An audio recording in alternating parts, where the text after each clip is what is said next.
ഗിരിയേട്ടാ, ഇത് ഞാൻ അറിഞ്ഞുകൊണ്ട് വരുത്തിയ തെറ്റല്ല. മഹിമ എന്നെ ചതിച്ചതാ.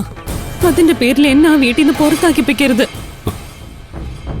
ശരി, ഞാൻ കാരണം നിനക്ക് ആ കുടുംബത്തിലുള്ള സ്ഥാനം നഷ്ടപ്പെടില്ല. ഇപ്പോഴും എനിക്ക് സമാധാനമായത്. പക്ഷെ ഞാൻ ഇനി എങ്ങനെ ഗോപാൽജിയുടെ മുഖത്ത് നോക്കും? ഞാൻ കാരണം ഗോപാൽജിക്ക് ഇത്രയും വലിയൊരു നഷ്ടം സംഭവിച്ചല്ലോ എന്ന് ആലോചിക്കുമ്പോൾ എനിക്ക് വല്ലാത്ത കുറ്റബോധം തോന്നുന്നു. ഗിരിയേട്ടൻ വെറുതെ ഗോപാൽജി ഒന്ന് വിളിച്ച് സംസാരിച്ചാൽ മാത്രം മതി. സത്യം എന്താണെന്ന് തുറന്നു പറഞ്ഞ ഗോപാൽജി ഗിരിയേട്ടനെ വിശ്വസിക്കും. ഗിരിയേട്ടനിപ്പോ അദ്ദേഹത്തിന്റെ വേറൊരു ജോലിക്കാരൻ മാത്രമല്ലല്ലോ, അദ്ദേഹത്തിന്റെ മരുമകളുടെ ചേട്ടൻ കൂടിയാ. അതുകൊണ്ട് എല്ലാം മറക്കാനും പൊറുക്കാനും അദ്ദേഹത്തിന് പറ്റും. ആ, അങ്ങനെ പ്രതീക്ഷിക്കാം. ഞാനും അതിനുവേണ്ടി ഗോപാൽജിയോട് സംസാരിക്കാം. ആ ശരി, തൽക്കാലം നീ വീട്ടിലേക്ക് പോകാൻ നോക്ക്.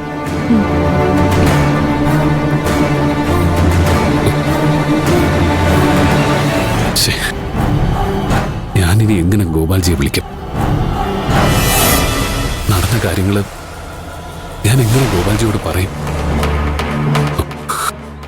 ഞാൻ കാരണം ഗോപാൽജിക്ക് ഇത്രയും വലിയൊരു നഷ്ടം ഉണ്ടായില്ലേ?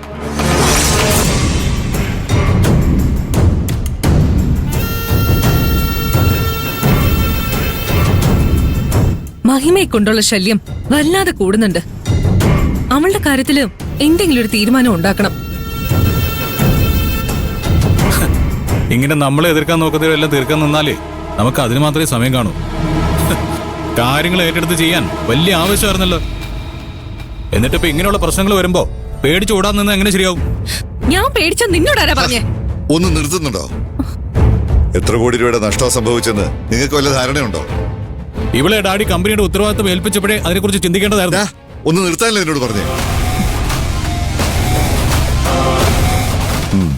നിങ്ങളിങ്ങനെ പരസ്പരം പോരടിച്ചോണ്ടിരുന്നോ?